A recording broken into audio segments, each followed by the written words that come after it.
lots of programs available to first-time homebuyers to help them with the money for the down payment of their first house. And some people say this is a bad idea because they say, well, if they don't have the money, then how are they going to afford the house? Or if they're not responsible enough to save up a down payment, then they won't be responsible enough to keep the house. And I really disagree with this statement because the thing is, everyone needs housing, and you're always making that monthly mortgage payment or that monthly rent payment no matter what you're doing. And sometimes it's all those bills versus your income that can really make it difficult for you to save up that 3%, 20%, 10%, however much it is you need to save up to get your first home. And I think it's been long enough that I can tell this story about a long time ago when I was helping some people buy a house and they were using a program which provides the down payment. So they didn't have to come up with any money at closing.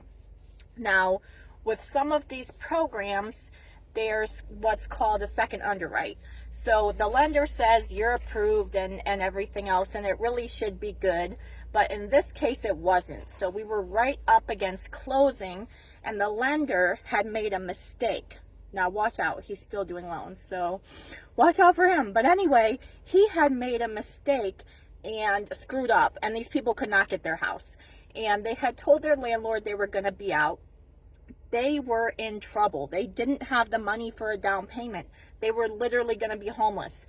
So I thought this through, and I thought, well, if the deal falls apart, no one's going to get paid, and there's no closing, and my clients are homeless, right?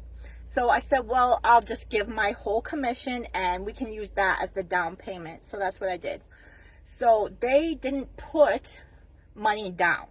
They were at 100%, right? And they didn't qualify for the 100% program. So some people would say, oh, well, they shouldn't have gotten a house, right? Well, they needed somewhere to live. And the thing is, they've now had this house for 9 years. And the house is now worth like twice what it was when they bought it.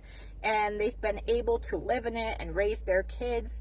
Like, you always need a home. And I really think that everybody deserves that right for that stability.